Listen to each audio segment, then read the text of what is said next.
ASM Basic Electronic Project Channel ကကြိုဆိုပါရစေဒီနေ့မှာတော့ကျွန်တော်မိတ်ဆွေတငယ်ချင်းတွေညဧကမ်းမှာပဲဖြစ်ပေါ့နော်ညဧကမ်းမှာပဲဖြစ်ကျွန်တော်တို့ဒီရောင်စုံမီးလှလှလေးတွေထွန်ပြီးတော့နော်အလှဆင်ဖို့ရအတွက်ကျွန်တော်ရောင်စုံမီးပြုလုပ်တဲ့နည်းအလွယ်ဆုံးနည်းလေးပြောပြပေးသွားမှာဖြစ်ပါတယ်ခေါင်းစဉ်ကိုတော့ကျွန်တော် RGB ပေါ့နော်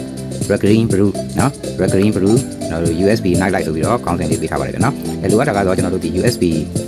ကောင်းပေါ့နော် USB ကောင်းအောင်းလေးရှိရင်ကိုရတယ်နော်ဒီဖုန်းအသွင်းရိုးတွေပါလေးပြည့်နေလို့ရှိရင်အဲ့ဒီက USB ဟာလေးကိုကျွန်တော်တို့အပေါ်ကကာဘာလေးကိုဓာတ်လေးနဲ့တီးထုတ်လိုက်မယ်ပေါ့နော်အထဲထဲကကျွန်တော်တို့ဒီမုတ်တိုင်လေးတွေကောင်းနေလေးရတယ်ပေါ့နော် USB ကောင်းအဟောင်းလေးပါဗျနော်အဟောင်းလေးကိုကျွန်တော်တို့ဒီတိုင်းလေးပဲဓာတ်လေးနဲ့တီးထုတ်လိုက်မယ်တီးထုတ်လိုက်ရင်ဒီမှာအပေါင်းကျိုးနဲ့အနှုတ်ကျိုးလေးပေါ်လာမှာပေါ့နော်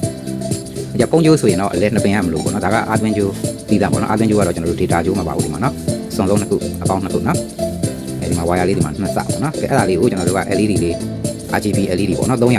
3ရောင်ထွက်တဲ့ LED မီးလုံးလေးနဲ့ဒါကလပ်ဆင်မှာဖြစ်ပါတယ်နော်အဲ့ကျတော့ဒီ USB ကောင်းလေးကအပေါင်းနှုတ်တေချာအောင်ကျွန်တော်တိုင်းကြမှာနော်အဲ့ကျတော့ဖုန်းအသွင်းလုံးလေးနဲ့တက်လိုက်မယ်တက်ပြီးရင်အဲ့ဒီ wire USB က wire လေးနှစ်စကိုကျွန်တော်တို့ပို့လေးတိုင်းကြည့်မှာပေါ့နော်အပေါင်းနှုတ်မှားမှာဆိုလို့ပေါ့နော်ဒီတိုင်းတိုင်းကြည့်တဲ့အခါမှာ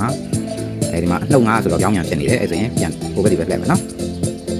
ဒါဆိုရင်ဖိုက်ဖို့နော်အပေါင်းဖြစ်သွားနော်အဲ့ဒါဆိုရင်လက်ဝဲဘက်ကဒါလေးက